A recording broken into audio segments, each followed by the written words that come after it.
Για τέταρτη συνεχόμενη χρονιά, ο Σύνδεσμος Φιλολόγων, πιστός στο ραντεβού του με τα μέλη του, έκοψε την παραδοσιακή Βασιλόπιτα την ημέρα των Τριών Ιεραρχών ως ήθιστε και τίμησε το μέλος του Συνδέσμου Αποστολή Αφωτιάδου για την προσφορά της στο Σύνδεσμο. Είμαστε σήμερα στη γιορτή των Φιλολόγων, σε μία μέρα και σε μία γιορτή για τους εκπαιδευτικούς, η μέρα των Τριών Ιεραρχών.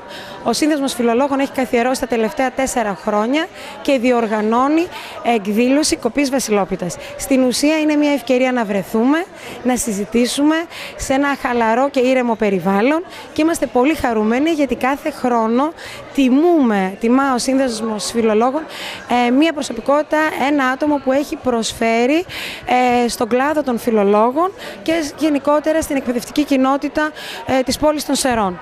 Φέτος λοιπόν έχουμε την τιμή να έχουμε μαζί μας την κυρία Φωτιάδου, τέο σύμβουλο φιλολόγων του νομού Σερών, η οποία τώρα είναι συνταξιούχος και έχει έρθει από τη Χαλκιδική και είναι κοντά μας και είμαστε πολύ χαρούμενοι γι' αυτό.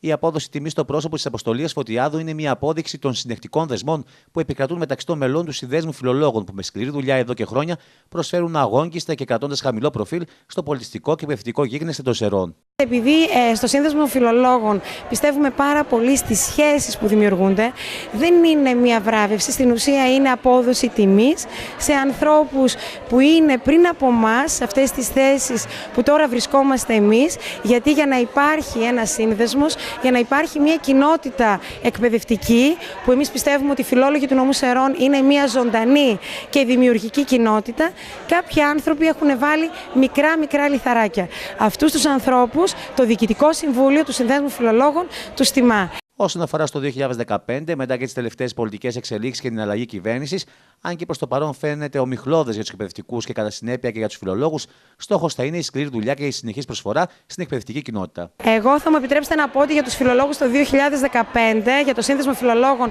νομού Σερών, προβλέπω τα καλύτερα.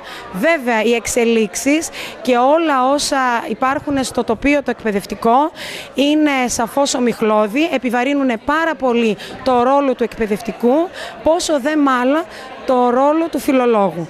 Έχει να αντιμετωπίσει πάρα πολλές αντιξότητες και δυσκολίες. Εμείς, ο Σύνδεσμος Φιλολόγων, το Διοικητικό Συμβούλιο το οποίο εκπροσωπώ, προσπαθούμε να στηρίζουμε με το επιμορφωτικό έργο τους συναδέλφους, με συνεχείς ενημερώσεις πάνω στα εκπαιδευτικά δρόμενα, αλλά παράλληλα να έχουμε μια ενεργή παρουσία στο πολιτιστικό γίγνεσθε του νομού μας.